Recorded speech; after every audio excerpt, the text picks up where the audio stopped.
چنانچہ تو نے دعا کا نام عبادت رکھا اور اس کے ترک کو غرور سے تعبیر کیا، اور اس کے ترک پر جہنم میں ذلیل ہو کر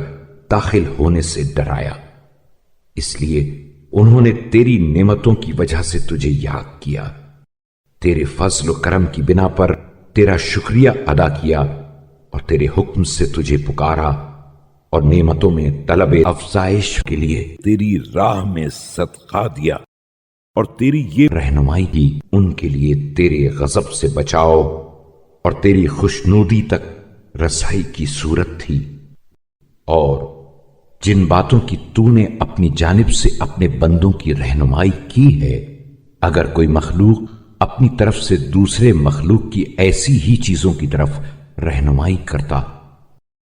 تو وہ قابل تحسین ہوتا، اور شکر گزاری کے ساتھ قابل ستائش ہوتا،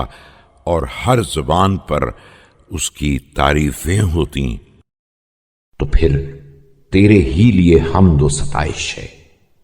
جب تک تیری حمد کے لیے راہ پیدا ہوتی رہے، اور جب تک حمد کے وہ الفاظ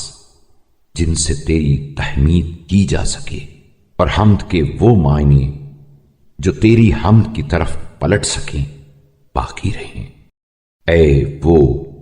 جو اپنے فضل و احسان سے بندوں کی حمد کا سزاوار ہوا ہے، اور انہیں اپنی نعمت و بخشش سے ڈھانپ لیا ہے۔ ہم پر تیری نعمتیں کتنی آشکارا ہیں، اور تیرا انعام کتنا فراواں ہے، اور کس قدر ہم تیرے انعام و احسان سے مخصوص ہیں۔ تو نے اس دین کی جسے منتخب فرمایا، اور اس طریقے کی جسے پسند فرمایا،